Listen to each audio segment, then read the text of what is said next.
This is a hurdy-gurdy. It's a lovely drone instrument. The wheel drives all the strings. We've got tune, drones, percussion, and there are 2 tune strings.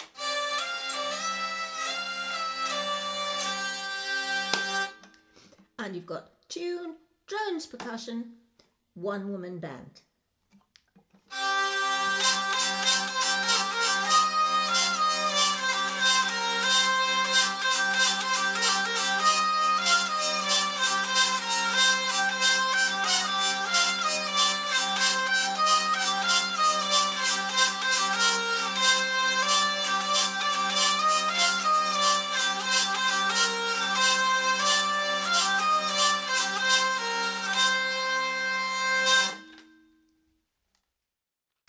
This is a Renaissance bray harp. It goes back to the late 16th century. It's it's got diatonic strings. In other words, there aren't any sharps and flats. You can put in your sharps and flats, or your sharps rather, if you press with your finger. But it's a bit of a nuisance because you have to lift your left hand. The bray are these little, whether you can see them, they're little L-shaped things on the strings that make a buzz.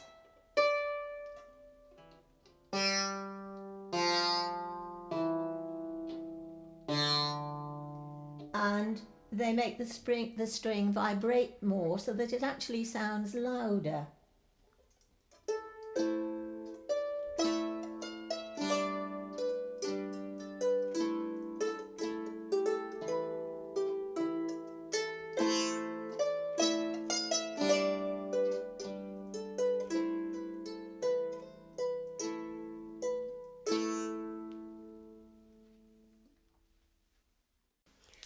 What I'm holding here is called a crumhorn. You may remember the old nursery rhyme about the cow with the crumpled horn. It merely meant a bent horn, and this is a bent horn.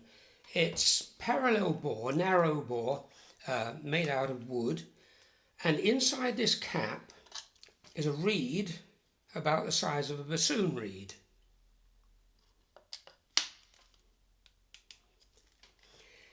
It is from the 16th century. It was a very popular instrument. They played them in consorts, alto, tenor and bass. This is a tenor, and it ranges from to.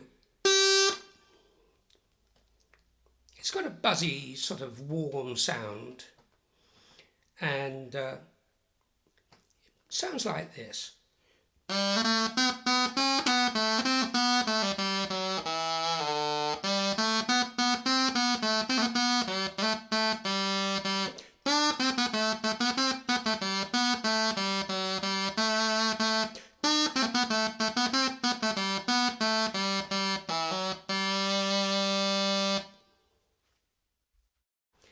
What I have here is a set of bagpipes.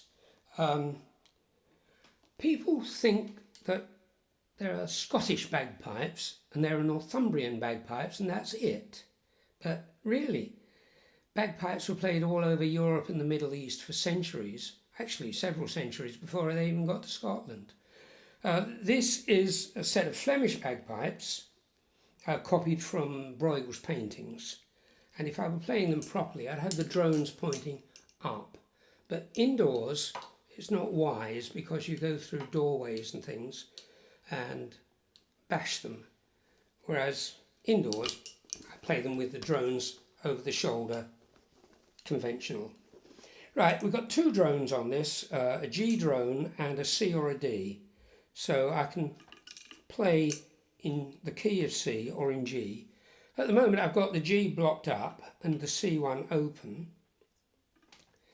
I could, if I wanted to play in G, have that one open up this tuning ring to play a D and have them playing a fifth apart. The chanter here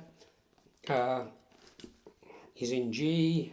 G is 6 fingers and I've got about an octave and a half in range.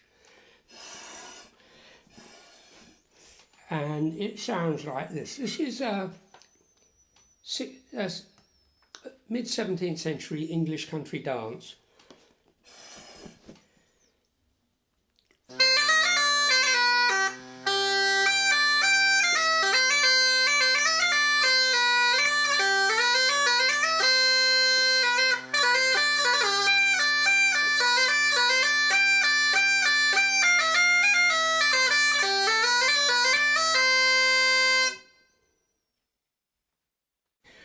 This is an instrument called a racket. It's a masterpiece of late 16th century technology.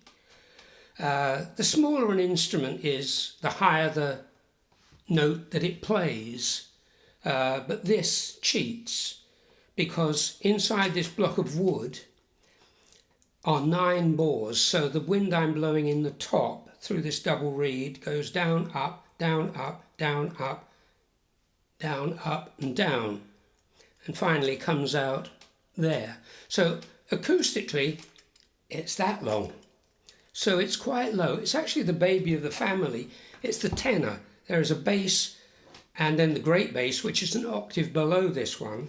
Mind you, the lowest note on this one sounds like this. So try and imagine an octave below that. Right, it sounds like this.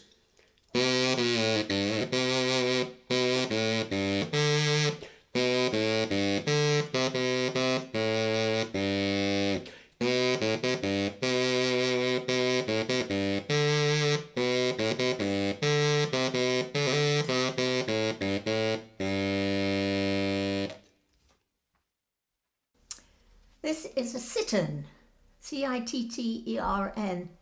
Some people call it the poor man's lute. It's one of these early stringed instruments that go back 16th century. In the 16th century it was considered to be quite posh, but by the 17th century it was very much more down market, and barbers used to keep them in their shops, and then when you were waiting your turn, you would take down the sitin and give people a quick tune. That is definitely difficult to tune though. So I presume everybody tuned, or didn't bother to tune. They might have just played it out of tune. It's 4 courses, but it actually will really annoy present-day guitarists because it has what's called re-entrant tuning. It goes from B down to G, up to D, and then to E, which means a lot of the chords you play on it don't have the root at the bottom, which modern players don't like at all. Nobody can explain to me why so many of these early instruments had this sort of tuning. This is a little tune called Bouffons.